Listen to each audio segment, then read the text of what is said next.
Sagrangshila Bubak Rakor Agorni Town Hall Nago Ramkrishna Vivekananda Vidya Mondini Bishini Panda Songazaka Panda Utangi Panchika Hodari Shamong Tangnai Rajipota Jacho Agartala Politigoni Mayor Eba Emile Dibok Mozumdar Ring Nokti Ring Frunai Bokra Kobi Kubuni Ring Frunai Te Ring Sringnai Rao Asale Panda Ring Srinro Shokar Yafarka Manjangne Adoro Panda Kokshana Tangi Agartala Politigoni Mayor Dibok Mozumdar Saka Digital Te Education National Education Policy Katal Tobani Bishinte Tabuk Rang Nishap Beleno Kahamanga Awana Karibo Ramkrishna Vidya Mondini Rang Nishap Sabnatibo Nanko Poni Kok Shawik Narikate 2018 Bishivo Katal Hapang Paibani Uldi Shimino Hastini Hapang Rang Tangvedegno Hamki Nachambui Mokol Riwe Shamong Klaitobo Hine Kok Shaka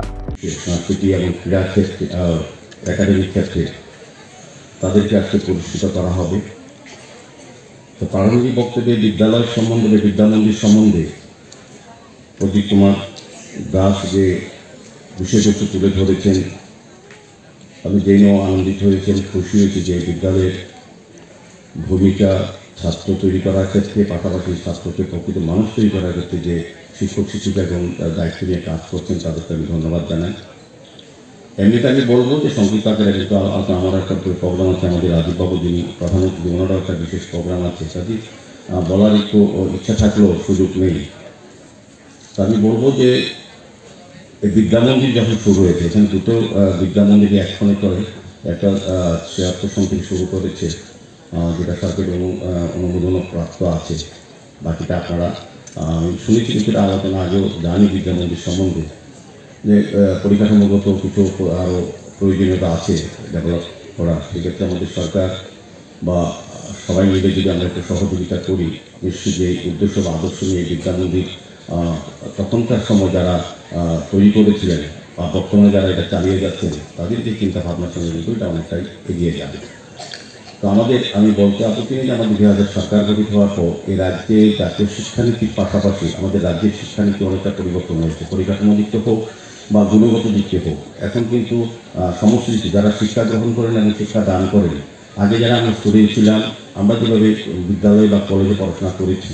বা যারা আমাদের তৎকালীন শিক্ষক বা শিক্ষিকারা ছিলেন, শিক্ষা গুরুরা ছিলেন, তারা যেভাবে শিক্ষাদান করতেন যতটা পরিশ্রম বা কষ্টের ছিল বা কিছুটা বলবো পরিকাঠামোগত দুর্বলতা ছিল, সেটা কিন্তু আজকে এই জায়গায় কিন্তু নেই। এখন কিন্তু বিদ্যালয়গুলি বা মহাবিদ্যালয় বিশ্ববিদ্যালয় কিন্তু একটা নতুন শিক্ষানীতিতে নতুন জায়গায় নতুন পরিকাঠামোতে কিন্তু চলছে। এখন সমস্ত সিস্টেমটা আধুনিক হয়ে গেছে, সমস্ত ডিজিটাল সিস্টেমে ই ক্লাস, স্মার্ট ক্লাস, সমস্ত যেগুলি আমরা আগে পাইনি, যারা স্টুডেন্ট ছিলাম বা যারা শিক্ষক ছিল তারা কিন্তু সুযোগগুলি পাননি। এখন শিক্ষাদান এবং শিক্ষা গ্রহণের ক্ষেত্রে অনেকটা সুযোগ এসছে আধুনিকভাবে, আধুনিক পদ্ধতিতে, এবং জাতীয় শিক্ষানীতি আমাদের রাজ্যের শিক্ষা পরিকাঠামো পরিবর্তনের ফলে কিন্তু অনেকটা সহজ হয়ে এসছে।